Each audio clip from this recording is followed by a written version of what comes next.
Okay, welcome back. This is video number 2 lecture of HVACR 109.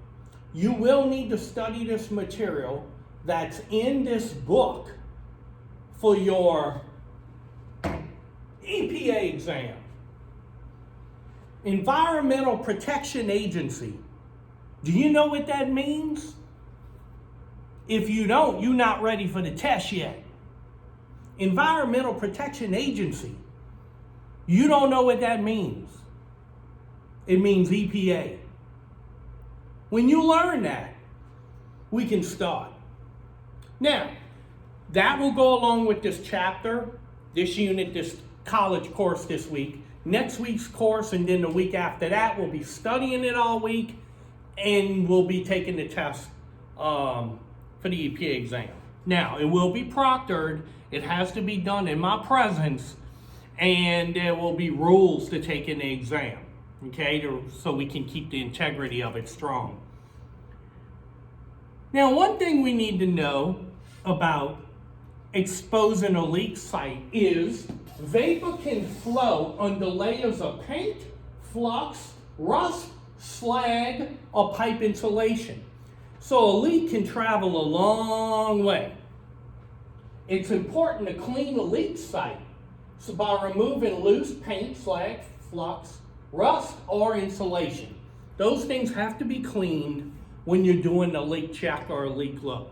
Now, refrigerant vapor can flow under these things. All right, I had one time where I did the job and I got called back and all my refrigerant was leaked out. I couldn't understand why. So I went in the house and I followed along the Freon. Couldn't find it, kept using my leak detector. It was in none of the joints, nothing I soldered, not the TXV I flattened together. I couldn't find it. Checked the cores. Got another story about that too. Well, I put it under nitrogen pressure and I heard a hissing in the house. So I followed the line set down the wall, and right there in the laundry room, new construction house, they had built shelving above the washer and the dryer and used long screws. And guess what they did? That's right, they screwed right into the line set and punctured the line and the Freon came out. So I was standing there with the contractor and the owner, and they decided to cut the sheetrock out and they were going to repair it all. All I had to do was repair the leak. But these things happen. I had one time when my boss called me Saturday morning. Said, hey, I went and changed the unit out there yesterday. They said it ain't cooling, so I'm going to pay you some time and a half. Go out there and find out what's going on. So I said, all right, I'll go out there and find out what's going on. Well, when I got there, the refrigerant was out of Freon.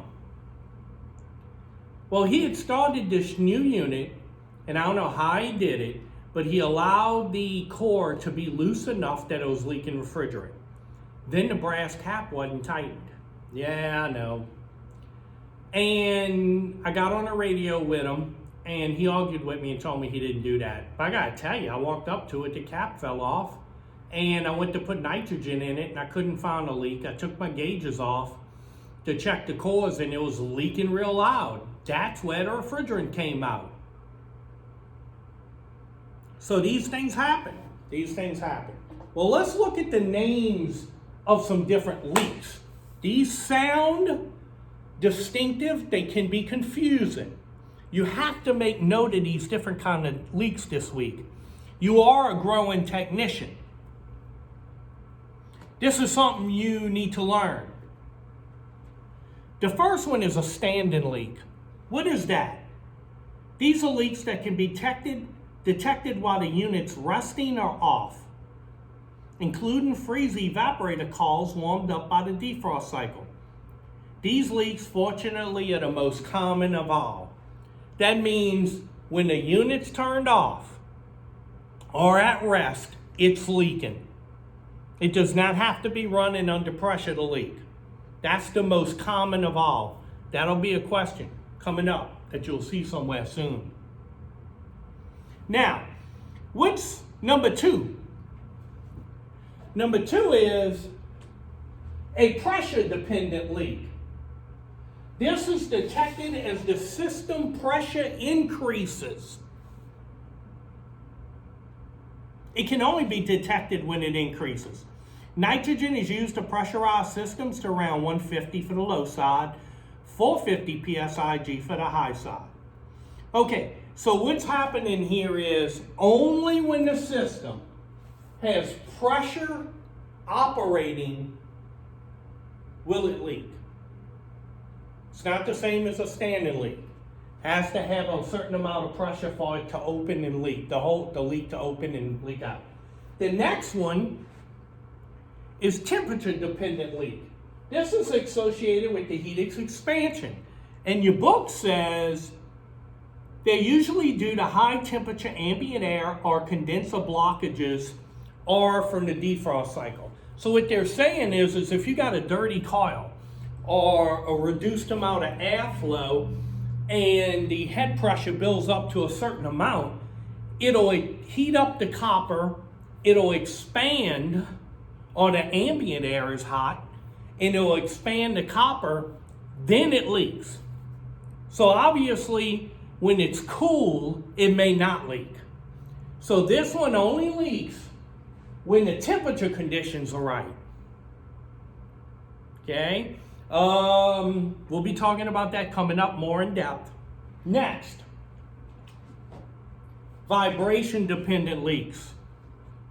These occur during operation.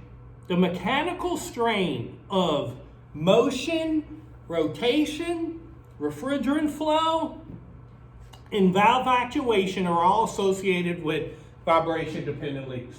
That's pretty easy. Vibration. It only leaks when the unit's operating and it's vibrating. That's the only time it leaks. Distributors are known for this on evaporator coils. You know, they rub together. And over time, they create a little tiny leak. And when the copper starts moving again, copper and window units against the cabinet, that happens a lot. These are just things that happen. Now, what is a combination-dependent leak? Here we go. Pay attention now. Requires two or more conditions to leak.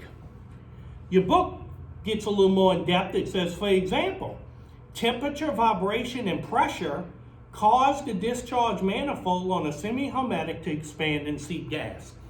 So it might be vibration and temperature, vibration and pressure, temperature and pressure, temperature or vibration. Whatever it is, when two or more conditions, that's called a combination leak. After that, we'll have the last one. Now don't get these confused. Like I told you, you got a whole course week long to study these. A cumulative leak. What is a cumulative leak? These are all the individual leaks too small to detect with standard tools. Okay? So all the leaks that are too small to detect with standard tools. It says, the refrigerant loss may be over many years of operation, slightly reduces the initial charge.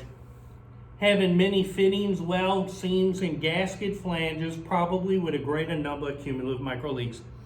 We've all been through this before. Well, some of us have. You've been on a job and you just cannot find the leak.